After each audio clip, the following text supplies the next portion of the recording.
Hello दोस्तों, मैं हूं कमर शीमा। आप देख रहे हैं मेरे साथ आरजू काजमी को। मैडम, बहुत शुक्रिया आपके वक्त का। बहुत शुक्रिया सर कि आपने इनवाइट किया। Thank you so much. Madam, Khawaja Asif जो हैं वो हर रोज़ कोई ना कोई बात कर देते हैं। मैं अभी पढ़ रहा था, किसी इंडियन बंदे ने, दोस्त ने लिखा हुआ था, उसने कहा जी कि ख्वाजा आसफ के remarks that US treating us as a toilet paper. ये क्या बात हुई? मतलब यहाँ जो ख्वाजा आसफ ने बातें की हैं कि हमें जो है वो किस अंदाज से ट्रीट किया जाता है, और हमने जो है वो जिहाद कोई नहीं किया, हमने सुपर पावर को सर्व किया है, ये उनका मौकफ था। तो ये कैसे मैडम, ये क्या?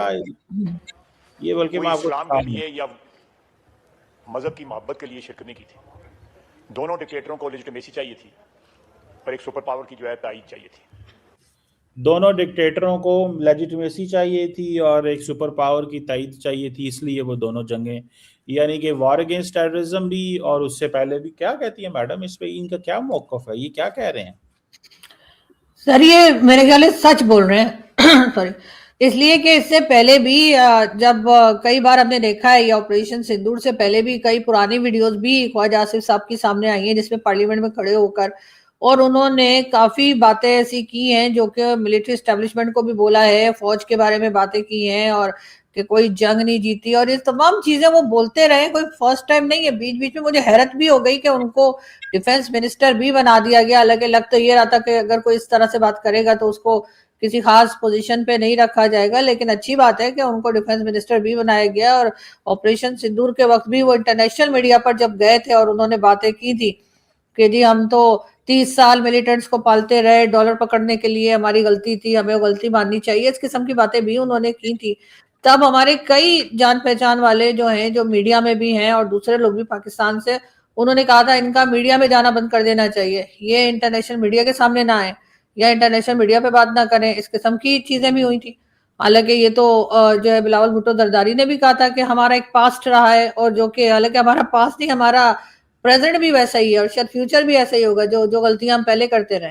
और अभी भी ख्वाजा आसिफ साहब बिल्कुल ठीक कह रहे हैं कि यहाँ पे जो हम जिहाद को, जिसे आप भी कहते हैं सर वॉर ऑफ टेरर, आपसे ज्यादा कौन जानता है सर वॉर ऑफ टेरर? आप हमेशा कहते हैं हमने दहशतगर्दी की जंग लड़ी है। हमने कोई दहशतगर्दी की जंग नहीं लड़ी। हमने पैसे पकड़े थे और उसके बाद अपने लोगों को मरने के लिए छोड़ दिया।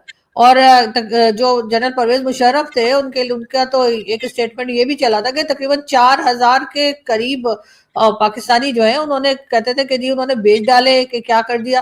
तो सर ये जो हम एक क्रेडिट लेते हैं ना कि जी हम टेररिज्म का शिकार हो गए हैं क्योंकि हमने वॉर ऑफ टेरर में हिस्सा लिया था, हमने वॉर ऑफ टेरर में हिस्सा नहीं लिया था।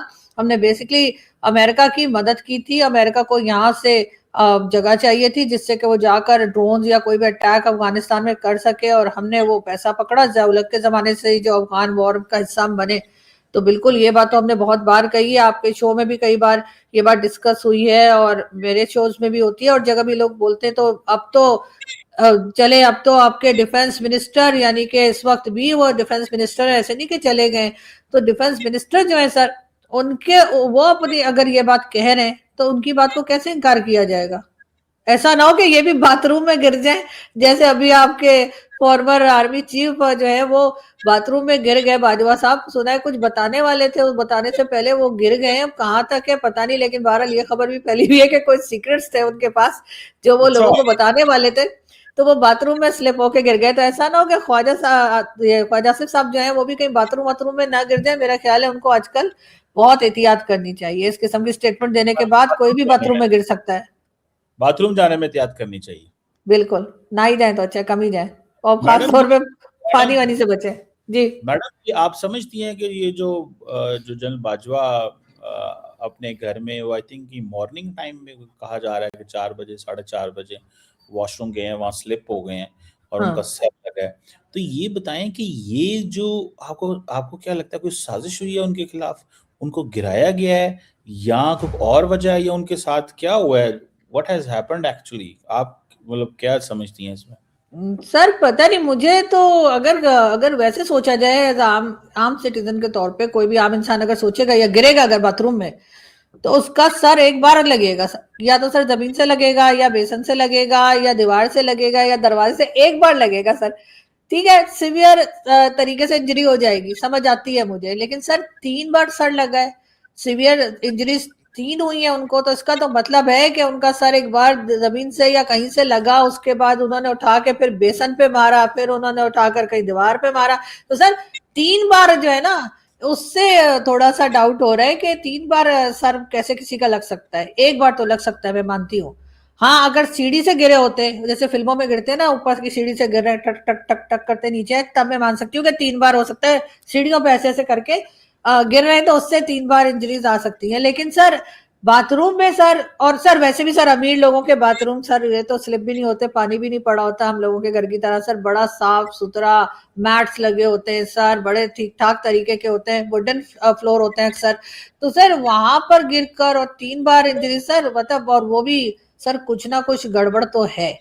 और क्या गड़बड़ है पता नहीं, लेकिन ये बात जो है वो किसी को भी हजम नहीं हो रही कि कोई आदमी बाथरूम में गिरेगा और उसको हेड इंजरीज जो है वो 3 हेड इंजरीज हो जाएंगी, वो भी सीवियर किस्म की। तो सर वो तो तभी होगी ना अगर कोई सर पकड़ के कहीं मारे, एक बार, फिर उठा के फिर फेंके जमीन पे, 2 बार, फिर उठा के दीवार पे दे, ठक 3, सर तब तो हो सकता है। कोई अकेला बंदा 3 बार अपना सर क्यों मारेगा कहीं पर भी? आप समझ रहे हैं कोई साजिश हुई है उनके खिलाफ? सर मुझे, मैं समझ नहीं रही हूँ सर, मुझे ऐसा ऐसा लग रहा है कि ऐसे 3 बार सर कैसे लग सकता है किसी आदमी का, अकेला हो, और वो 3 बार अपना सर इतने जोर जोर से क्यों मारेगा कि 3 सीवियर इंजरीज हो जाएंगी और इंटरनल ब्लीडिंग शुरू हो जाएगी सर के अंदर। वो तो एक ही बार जब मार देगा सर अपना, या लग जाएगा, गिर जाएगा, उसके बाद दूसरी बार की तो सर हिम्मत ही नहीं होती, ना ही जान होती है, ऐसा क्यों करेगा? तो या तो सर मुझे लग रहा है कि सर कुछ ऐसे घुमा के किसी ने फेंका है, कुछ कुछ हुआ है, पता नहीं, लेकिन पता नहीं सर, आई डोंट नो। और तो क्या, सामने सर बाजार सर, सामने सर फील्ड मार्शल साहब का घर है, वो भी बचाने नहीं आए, सोचें तो। अच्छा, तो आप क्या समझते हैं क्यों उनको, अगर फॉर एग्जांपल अगर आपने ये जो कॉन्स्पिरेसी थ्योरी दी है कि उनका सर जो है वो 3 दफा लगा है, तो आप क्या समझते हैं कि कोई क्यों उनको मारना चाहता है, या कोई क्यों उनको ये साथ ऐसा करेगा? सर जहां तक मैं पढ़ रही थी आज, लोग जो कुछ लिख रहे थे सोशल मीडिया पर और सब जगह जो बात हो रही थी, तो सर ये भी होता है कि सर हो सकता है उनके पास कोई सीक्रेट हो, है ना सर, तो हो सकता है वो सीक्रेट किसी को बताने लगे हो। तो और पहली बात तो ये कि मुझे तो यही हैरात हो गई कि बेचारे यहाँ कर क्या रहे थे, इसलिए कि सर हमारे तो कोई भी आर्मी चीफ रिटायरमेंट के बाद पाकिस्तान में रहते नहीं, अक्सर बाहर ही चले जाते हैं, तो अब यहाँ रह गए और उसके बाद हो सकता है सर कोई वैसी वैसी खबर कोई बताने लगे हो। सर आपको तो पता ही है कि इमरान खान के दो लोग थे जो इमरान खान को लेकर आए, मतलब खास, वैसे तो बहुत से थे, लेकिन 2 प्रोमिनेंट तरीके से जो खान साहब के साथ रहे, एक तो थे सर वो जनरल फैज हमीद साहब, उनको तो सर पहले ही जेल में चक्की पीसने पे लगा दिया है, तो वो तो सर बंद हो गए। अब दूसरे कौन रह गए? दूसरे रह गए बाजवा साहब, उनको एक्सटेंशन भी दी थी इमरान खान ने और इमरान खान के साथ भी थे वो। तो सर मुझे लग रहा है सर यहाँ पर थोड़ा जो है ना, दाल में कुछ काला है। आप समझती हैं कि उनको कोई मार देना चाहता है? नहीं नहीं आपका सर, मारना नहीं चाहता सर, मारना नहीं चाहता सर, वैसे ही हल्की फुल्की, वो तो देखते ना हल्का फुल्का तशद्दुद, जो पिछले दिनों पंजाब गवर्नमेंट किसी के बारे में कह रही थी कि वो जो आदमी जिसकी वाइफ और बच्ची जो है वो गटर में गिर के मर गए थे, उनके उसको ले जाके पंजाब पुलिस ने मारा और कहा कि हल्का फुल्का तशद्दुद किया था। तो हल्का फुल्का तशद्दुद पता नहीं क्या होता है, लेकिन यार हल्का फुल्का तशद्दुद इसी को कहते हैं कि किसी आदमी, कोई आदमी बाथरूम में गिर जाए और उसके बाद 3 बार उसका सर जो है बहुत सिवियर तरीके से कहीं पे लगे, तो सर ये तो सर है कि सर टेनिस की बॉल है कि वो ऐसे गिरे और फिर उठे, फिर गिरे, फिर उछले, फिर गिरे, सर ऐसे तो नहीं हुआ होगा ना? मैं समझ गया आप जो जो बात कर रही हैं। चले मैडम, वो जो भी हुआ, आपने वो जल्दबाजियों का जिक्र कर लिया, लेकिन सवाल तो हमारा असल यही है कि जो ख्वाजा आसफ ने बात की है, तो मैडम ये जो पाकिस्तान की फौज आजकल जो लड़ रही है, तो ये क्या, ये किससे पैसे पकड़ रहे हैं? तो कहाँ लड़ रहे हैं? मतलब आजकल ये जब ये टीटीपी से लड़ते हैं या बीएलए से लड़ते हैं, तो ये भी तो दहशत गर्द है ना। ये तो फॉर एग्जांपल टीटीपी है या इस्लामिक स्टेट जब हमला करती है, या तो वो भी तो दहशत गर्दों से लड़ रहे हैं, तो ये किससे पैसे पकड़ रहे हैं आजकल? सर ये तो आप ज्यादा बेहतर बता सकेंगे सर, आपके ज्यादा अच्छे कॉन्टैक्ट्स हैं, मेरे तो नहीं है, लेकिन हाँ ये है कि अभी वहां पर जो ऑपरेशंस चल रहे हैं, अगर आप उसकी बात कर रहे हैं, तो सर बिल्कुल वो ऑपरेशंस चल रहे हैं, लेकिन उसके बाद हालात तो काबू में नहीं आ रहे ना। अगर ऑपरेशंस के जरिए लोगों को पकड़ा जा रहा है या मारा जा रहा है, उसके बाद भी अटैक्स नहीं रुक रहे, तो इसका मतलब तो यही है कि ऑपरेशंस फेल हो रहे हैं। और इसके बजाय जो है वो बातचीत का रास्ता अपनाना चाहिए। वहां के जो मकामी लोग हैं, जिनकी वो जमीन है, जो वहां रहते हैं सालों से, उनसे बात करके और उसके बाद हल निकलेगा, क्योंकि वो जो डिमांड्स कर रहे हैं उन डिमांड्स को सुनना होगा। कुछ डिमांड्स डेफिनेटली ऐसी होंगी जो गवर्नमेंट पूरी कर पाएगी और कुछ डिमांड्स को जाहिर इनकार किया जाएगा, लेकिन बातचीत का जरिया या बातचीत का रास्ता ही जो है वही सर जो है वो मेरा ख्याल है बेहतर रहेगा। वरना इस तरह के ऑपरेशंस तो पहले भी बहुत से लॉन्च किए गए थे, बाद में भी होते रहे, अभी भी हो रहे हैं, लेकिन प्रॉब्लम ये है कि उसके बाद उसका हल कोई नहीं निकल रहा ना, उससे कोई फायदा नहीं हो रहा। अभी आप देखिए बलूचिस्तान में जो अटैक्स चले थे, कितने ज्यादा अटैक हुए, एक बड़ा नंबर जो है 12-14 पता नहीं क्या क्या बताया जा रहा है, तो वो उन्होंने सिर्फ ये बताया है बीएलए के लोगों ने कि हम यहाँ पहुंच सकते हैं। उसके बाद आपने देखा इस्लामाबाद में इमाम बारगाह के ऊपर जो अटैक हुआ, उसके ऊपर तो मौलाना फजलुर रहमान ने भी कहा कि वहां से फल फ्रूट नहीं आ सकता, रास्ता बंद है, हर तरह से बंद है, लेकिन वहां से टेररिस्ट आके यहाँ पर अटैक कर सकते हैं। और सर दूसरा हमारे आईडी कार्ड देखिए कि दुनिया खत्म हो गई, वहां पर इतने बड़ा ब्लास्ट जो किया गया इमाम बारगाह पे, सब खत्म हो गया, लेकिन आईडी कार्ड महफूज रहा और फौरी तौर पर इनको आईडी कार्ड मिल गया। अब ऐसा कौन टेररिस्ट होगा जो अपने जेब में पासपोर्ट और आईडी कार्ड लेके घूमता होगा कि मैंने यहाँ जाके फट जाना है, तो कम से कम इन लोगों को ये तो पता लगे कि मेरा आईडी कार्ड है और मैंने किया ये। तो सर यहाँ कई जगह पर गड़बड़, कई जगह पर नाकामी, कई जगह पे निकम्मापन जो गवर्नमेंट का नजर आ रहा है, तो उस तरफ देखने की जरूरत है। और इसी वजह से कह रहे हैं कि भाई लोगों से बात करें, डायलॉग करें, वरना इस तरह अब तो ये इस्लामाबाद तक ये चीज पहुंच गई। पहले तो केपी के और बलूचिस्तान में ये सब कुछ हो रहा था, और अब इस्लामाबाद के कॉर्नर तक अगर ये हालात हो गए हैं, तो इससे पहले कि ये और बढ़ जाए, इनको लोगों से बातचीत करनी चाहिए। तो मतलब चाहती हैं कि आप समझती हैं कि दहशतगर्दों से बात करनी चाहिए। ये जो अगर बीएलए वगैरह पाकिस्तान की फौज पे हमला करे या लोगों को वहां पे होस्टेज बनाए या टीडीपी जो है ये करती, आप समझती हैं कि डायलॉग इज द वे, इनसे लड़ना नहीं चाहिए? नहीं, बीएलए से बात मत कीजिए बीएलए से बात। लेकिन जो बलूचिस्तान के मकामी लोग हैं, जिसमें डॉक्टर मारंग बलोच हैं और कई दूसरे लोग हैं जो प्रोमिनेंट तरीके से वहां पे एक्टिविस्ट हैं, वहां के जो कह लीजिए पॉलिटिशियंस हैं वहां के, वो लोग नहीं जो खुद फेडरल गवर्नमेंट ने बिठा रखे हैं सरफराज बुख्ती टाइप के, उनकी बात नहीं कर रही हूँ मैं। वहां के जो असल मकामी लोग हैं जो वहां का भला चाहते हैं, जो सिर्फ बूट पॉलिश करके चीफ मिनिस्टर बन गए, उनकी बात नहीं हो रही। उन लोगों से बात करें जाकर, उन लोगों के जो इश्यूज हैं उसको सुने, और सिर्फ ये कह देना नहीं हम नहीं सुनेंगे या हम नहीं मानेंगे, ऐसे तो इशू हल नहीं होगा। फिर आप करी जाइए ऑपरेशन, जितने मर्जी लॉन्च कीजिए, उसमें जाहिर है हमारे जो सोल्जर्स हैं, जो आम सिपाही हमारा जो बेचारा अपनी जानें दे रहा है, उनके साथ मुझे बहुत हमदर्दी है, उनकी जानें भी जा रही हैं, दूसरी तरफ जो है वो भी। और वो जो कहते हैं ना कि जी ये जिन्होंने अटैक किया जी वो मुसलमान नहीं हो सकते, ये स्टेटमेंट फौरी तौर पे आ जाता है। इस बार भी तलाल चौधरी साहब ने कहा कि जी जिन लोगों ने इस्लामाबाद में अटैक किया है वो मुसलमान नहीं हो सकते। तो फिर कौन है वो? इनको पता है उनका रिलीजन, वो मुसलमान क्यों नहीं हो सकते? वो अल्लाह अकबर कह के जब फट रहे हैं तो वो मुसलमान नहीं है तो क्या है? तो हर जगह पर ये अपना जो है ना रिलीजन का चूरन बेचना बंद करें और लोगों से बात करें, उनके राइट्स उनको देंगे, तभी तरीके से देंगे, तभी तो ये तमाम चीजें रुकेंगी, वरना तो ये बढ़ती जाएंगी। ये हर बार आएंगे, अपना स्टेटमेंट देंगे, निकल जाएंगे। तो सर ये गड़बड़ चल रही है यहाँ पे। और अफगानिस्तान का नाम लेंगे, कभी कुछ करेंगे, तो भाई रोकिए ना। आपने तो हर तरह की जो एक्टिविटीज हैं, चाहे फ्रूट्स आ रहे हो, कुछ आ रहा, सब रोक दिया। तो ये टेररिस्ट कैसे अफगानिस्तान से टलते हुए आते हैं और आकर यहाँ पे ब्लास्ट कर रहे हैं? वो आपने वो इंटीरियर मिनिस्टर को सुना होगा, वो कहता है कि बेसिकली ये वहां से ट्रेनिंग लेके आए हैं कि बिकॉज इस्लामिक स्टेट का जो मास्टरमाइंड है, दाइश का जो मास्टरमाइंड है वो वहां पे है। तो he has been travelling to Afghanistan many times, ये बहुत दफा अफगानिस्तान गए हैं, और बॉर्डर तो भी बंद हुए हैं ना, पहले तो सब कुछ चल रहा था ना, तो और देन कौन सा बंद है बॉर्डर? मतलब सवाल तो ये है कि बॉर्डर तो हमारी तरफ से बंद है। जो 2600 किलोमीटर की टेरिटरी अफगानिस्तान की है, वो तो एक बंदा फौजी उन्होंने खड़ा नहीं किया हुआ वहां पे। अब बॉर्डर तो तब बंद होता है जब दोनों साइड से हो, और बॉर्डर तो वो बंद होगा जहां पे फॉर एग्जांपल अगर तोरखम है या कोई और दूसरे बॉर्डर हैं, वहां पे हमने जहां से ट्रांसपोर्ट गुजरती थी वहां पे कर लिया।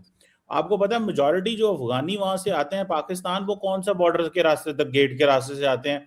वो तो पहाड़ों से चढ़ते हैं, 4 पहाड़ इधर चढ़े, 2 पहाड़ इधर चढ़े, पाकिस्तान एंटर हो गए। और यहाँ से भी ऐसे ही था, 2 पहाड़ इधर चढ़ो, 3 पहाड़ उधर चढ़ो, अफगानिस्तान में एंटर हो गए। मतलब मेजोरिटी लोग तो ऐसे ही मूवमेंट करते हैं ना वहां पे।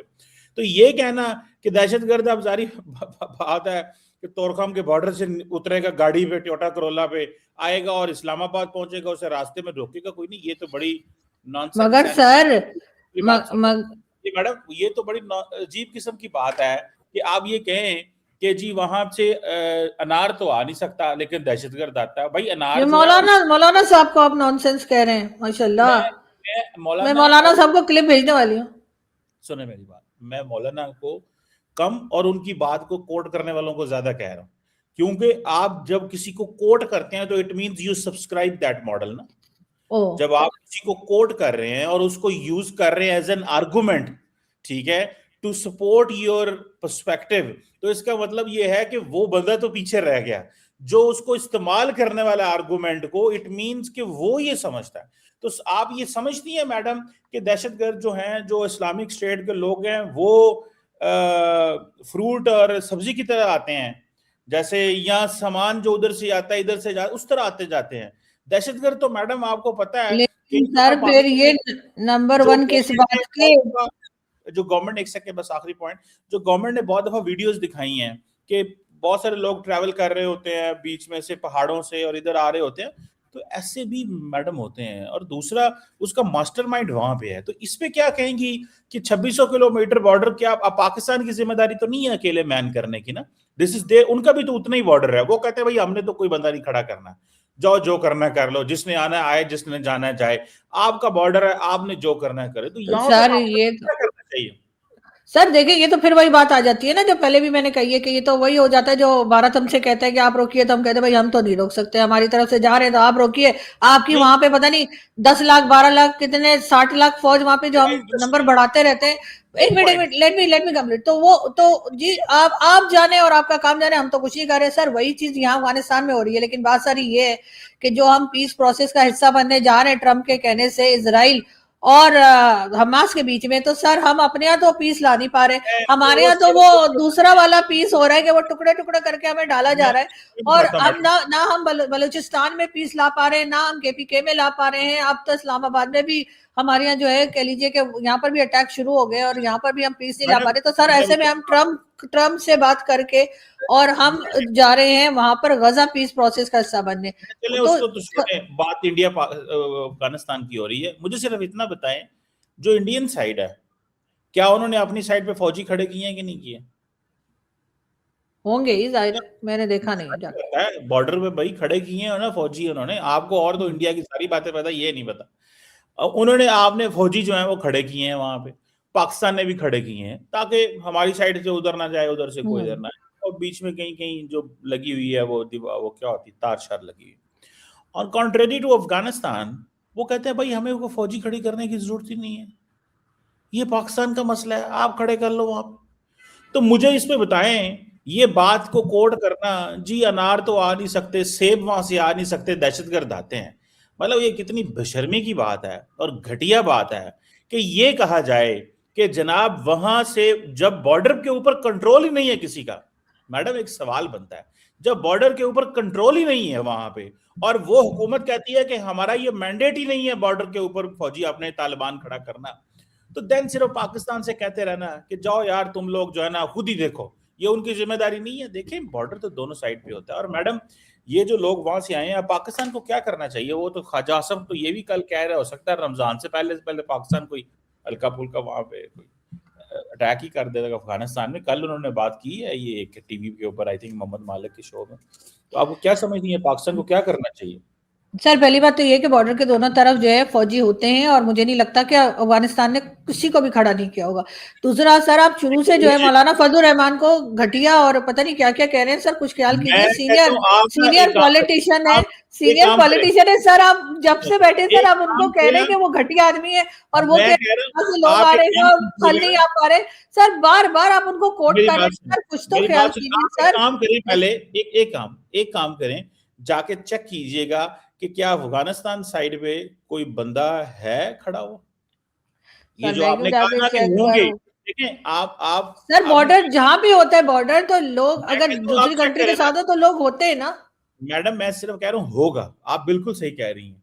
ये सिर्फ चेक कर लें कि क्या वहां पे कोई बंदा है जो इस तरह वहां पे नजर आएगा, ये चेक कीजिए। तो सर हो सकता है उन्होंने ये सोचा हो कि हमारी तरफ कौन आएगा, आपको तो पता है अफगानिस्तान के लोगों का, कोई यहाँ से चला भी गया तो उन्होंने चपेड़े मार मार के मुंह सुजा देना है, तो सर इसलिए वो कोई यहाँ से जाने की हिम्मत नहीं करता होगा। लेकिन वहां से अगर आ रहे हैं तो यहाँ पे तो सर हम तो उनसे कहीं बड़ी कंट्री है, हमारी फौज भी उनसे कहीं ज्यादा बड़ी है यानी तादाद में, तो सर इनकी भी ड्यूटी बनती है ना कि बचाएं, ये जब रोके उन लोगों को, ये क्या बात हुई। लेकिन सर बात सारी ये कि ये जितने मर्जी ऑपरेशंस कर लें, जितना मर्जी कोशिश कर लें, जब तक आप डायलॉग नहीं करेंगे, जब तक आप बातचीत नहीं करेंगे, आप दूसरे को टेररिस्ट और कभी क्या इस तरह के वर्ड्स इस्तेमाल करेंगे तो आपको प्रॉब्लम ही फेस करनी पड़ेगी। और जो ख्वाजा आसिफ साहब या कोई कह रहे ना कि चलो जी एक बार अफगानिस्तान के ऊपर जो आप कह रहे थे कि एक बार अटैक कर ले, तो सर करके देख लीजिए, उसके बाद जो होगा तो फिर सभी देख लेंगे कि क्या हुआ है।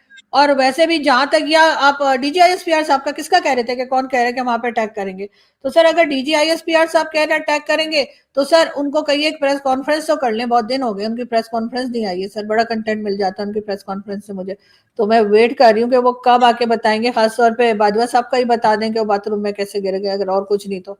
लेकिन सर बहरहाल इन ऑपरेशन से हासिल कुछ नहीं हो रहा है और इन्हें डायलॉग की तरफ ही जाना चाहिए और अपनी भी जान बचाएं, दूसरों की भी जान बचाएं, बड़ी कीमती होती है जान। दहशतगर्द क्या नहीं, मैंने कहा ना वहां के जो लोकल्स हैं सर, सब तो दहशतगर्द नहीं है ना, सब तो बीएलए के नहीं है, वो तो वहां लड़ पे ही जो नहीं रहे, लड़ना तो देखिए बात तो उससे, डायलॉग तो उससे करना है वो टेबल पे तो।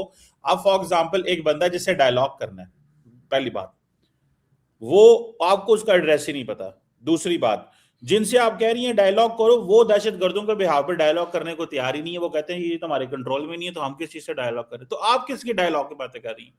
नहीं सर, मैं कह रही हूँ ना, जैसे डॉक्टर मारंग बलोच है, उनको आपने अरेस्ट कर रखा है, डॉक्टर मारंग बलोच मैं को जेल कहता से हूँ बाहर लाएं, हो गई उनकी तरह के जो एक्टिविस्ट क्या हैं डॉक्टर उनको मारंग बलोच लाएं, के आप उनकी डिमांड्स ही नहीं सुन रहे हैं। जो लोग हर एक को आप दहशतगर्द कह देंगे, जिस मेरी बात आपका सुने, जिसका दिल मैं करेगा वो दहशतगर्द होगा। यानी मैं हाफिज सईद जो है वो दहशतगर्द नहीं है पाकिस्तान में, हाफिज सईद जो है वो जो बड़ा बात नेक कर काम कर रहा है, वो इस्लाम के लिए काम कर रहा है, वो मुल्क के लिए, एक कश्मीर के लिए बात काम सुने कर रहा है, और बाकी सब जो है वो टेररिस्ट हैं। सर हम सुने सुनते बात नहीं एक तो। सुने सुने सुने ये बात तो सुने, क्या मारंग बलोच इन दहशतगर्दों को रिप्रेजेंट करती है, या क्या मारंग बलोच इन सुने तो सही ना सवाल, आपने बड़ी अहम बात की है, मैं उसी आप कह रहे आपने कहते डॉक्टर मारंग बलोच से बात करें, क्या डॉक्टर मारंग बलोच इन दहशतगर्दों की गारंटी दे सकती है? जैसे अभी आप जैसे फॉर एग्जांपल बात किससे करनी है भाई, किसी से बात करनी है ताकि ये दहशतगर्दी ना हो, यही बात है ना, यही आप कह रही है ना, तो क्या डॉक्टर मारंग बलोच इन दहशतगर्दों की गारंटी दे सकती है? नहीं देखें, गारंटी तो कोई भी नहीं दे सकता, गारंटी तो कोई किसी की भी नहीं दे करें सकता, लेकिन तो वो आप आपको किससे ये डायलॉग की लेकिन वो बातें कर आपको रही हैं? ये तो बता सकती है ना कि यहाँ पर असल इशू क्या, आपको असल इशू का पता ही आपको कोई नहीं क्या है। पता है आप लोग बस ये लगे हुए, क्योंकि वहां के मिनरल्स और वहां के जो कुछ है वो निकाल कर आप चाह रहे हैं, कभी चाइना को दे दें, कभी अमेरिका को दे दें, और आप मैडम उस चक्कर में लगे हुए हैं। उसके बाद वो लोग जब मैडम आप पलट क्या के समझती जवाब हैं देते हैं तो आपको बड़ा पाकिस्तान बुरा का लग जाता है। जो पाकिस्तान का ऑपरेटस है यहाँ पे, उसको नहीं पता वहां पे क्या मसला है? सर वो फिर क्यों नहीं हल कर रहे? नहीं नहीं देखिए बात सुने, वो तो कह रहे थे, वो आपके होम मिनिस्टर तो कह रहे थे एक एसएचओ की मार है, तो वो एसएचओ किधर है? मोहसिन मैं बता नकवी जो है, मोहसिन नकवी से कहिए कि एसएचओ को सामने लाओ या फिर रिजाइन करो। मोहसिन मैं नकवी से कहना अगर उनसे कंट्रोल नहीं हो रहा बलूचिस्तान, मैडम तो आप फिर यहाँ एज पे अ होम मिनिस्टर उनको रिजाइन कर देना चाहिए, आपको नहीं लगता? या उनको आप रेजिग्नेशन लिखना नहीं आता? अगर नहीं आता तो उनको मेरा ईमेल एड्रेस दे दिएगा, मैं उनको रेजिग्नेशन लिख के भेज दूंगी, बस सिर्फ साइन करना रह जाएगा। अगर वो भी नहीं कर सकते तो अंगूठा लगा दे, चाहे हाथ का या पाँव का, और उसके बाद मोहसिन नकवी जाए कॉर्नर में अपना जाके क्रिकेट का बेड़ागर्क जो कर रहे हैं वो करें, और एज अ होम मिनिस्टर वो रिजाइन कर दें। अगर उनसे कोई हालात नहीं संभल रहे और वो कह रहे हैं कि बॉस जी एक एसएचओ की मारे, तो वो एसएचओ है किधर? आप मुझे आपकी बात समझ नहीं आती, आप एक बात करके छड़ापड़ी मार के आगे भाग जाती हैं। आपने कहा डायलॉग करें, मैंने कहा किससे करें? आपने कहा जी के मारंग बलोच से करें। मारंग बलोच क्या दहशतगर्दों को कंट्रोल करती है? उसने आपने कहा नहीं करती होगी, आप उनसे तो बात करें। मतलब आप एक बात को नहीं तरजीह देखिए, जो वहां के नहीं, मेरा मतलब है डॉक्टर मारंग बलोच को कम से कम वहां के इश्यूज पता है। अब ये जो जिन्हें आप आपको दहशतगर्द पता कर है, रहे हैं, कह रहे हैं बीएलए वालों को, उनकी कुछ ना कुछ डिमांड्स भी तो होंगी ना। वो कोई डिमांड्स तो आप लोग सुन रहे नहीं मैं है। कह रहा हूं, वो मैं क्यों कहता कर रहे हूं हो? आप पागल है ठीक कि है, वो लोगों के ऊपर अटैक कर रहे हैं। मैं कहता हूं आपकी बात बिल्कुल सही। मुझे तो ये समझ नहीं आ रही कि आप डायलॉग क्योंकि किससे वहां करवाना से चाहती हैं? सुने ना, आप डायलॉग किससे करवाना चाहती हैं? महारंग बलोच से करवाना चाहती हैं या दहशतगर्दों से? क्या महारंग बलोच दहशतगर्दों को कंट्रोल करती है या दहशतगर्द महारंग बलोच की नहीं बात नहीं, मानते हैं? सर मेरी बात सुने आप खिचड़ी ये ना वन पकाएं। पॉइंट लैंग्वेज मैं है। ये कह रही हूँ मारन कि की मैं बात सिर्फ माननी ये कह रही हूँ कि डॉक्टर मारंग बलोच और उनके जैसे जो एक्टिविस्ट हैं वो कम से कम आपको आपकी जो मैम, फौज है उसको ये तो समझा ही सकते मैम, हैं कि यहाँ मैम, पर इश्यू क्या है, लोग क्यों इतने मैम, हाइपर हुए हुए हैं। मैं कहता हूं अगर ये बात हो जाए तो क्या दहशतगर्दी बंद कर देंगे? अब वो तो दहशतगर्दी बता पाएंगे सर, आपको मतलब आप ट्राई किससे करके बात देखें। करा रही हैं? आपको पता है कुछ नहीं, एवं ही कही जा रही हैं कि जनाब महरंग बलोच से बात करें, जो महरंग बलोच से बात नहीं करें नहीं नहीं नहीं नहीं वो तो मतलब नहीं मैं नहीं तो नहीं नहीं देखिए सर, मैं ऐसा नहीं है।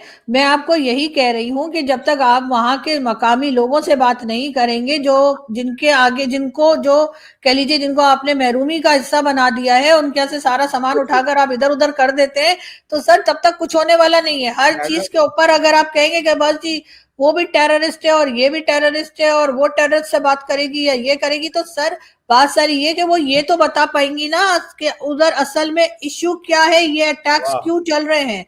एज मैं अ बलूचिस्तान की बेटी के तौर पे वो ये तो बता ही सकती है। उनके साथ और लोग भी मैं होंगे और मैं एक्टिविस्ट भी होंगे, लेकिन अगर आप सिर्फ ये कहेंगे कि नहीं जी अच्छा तो बीएलए खत्म कर दीजिए, वो किधर है वो एक एसएचओ की मार जो कह रहे थे, उनसे बोलिए कि एक एसएचओ को लाए और इन तमाम लोगों को खत्म कर दें। उन्होंने कहा था नहीं 1500 लोग हमें नहीं बताएंगे कि हमने क्या करना है, तो अभी तक तो पता नहीं कितने 100 लोग मारे जा चुके हैं, वो 1500 खत्म नहीं हुआ अभी तक। चले मैडम, आपने बात करके आप दायमाएं हो गई हैं। मेरा दिल ये था कि आप हमें एक्चुअली एक्सप्लेन तो करती कि अगर महरंग बलोच से बात होगी तो क्या दहशतगर्द खामोश हो जाएंगे? आपने कहा वो तो दहशतगर्दी बताएंगे। तब भी ठीक है, जब आप उनसे उनके पास कुछ है ही नहीं है और वो कुछ कर ही नहीं सकती तो फिर ये चीजें कैसे होंगी? चले madam, thank you very much, always pleasure talking to you. आपसे हम बड़ा सीखते हैं हमेशा, आपके thank you so knowledge much sir. Thank जिस यू। अंदाज से आप माशाल्लाह एक्सप्लेन करती हैं। Thank you very much madam. Thank you sir. God bless you. Thank you. Thank you.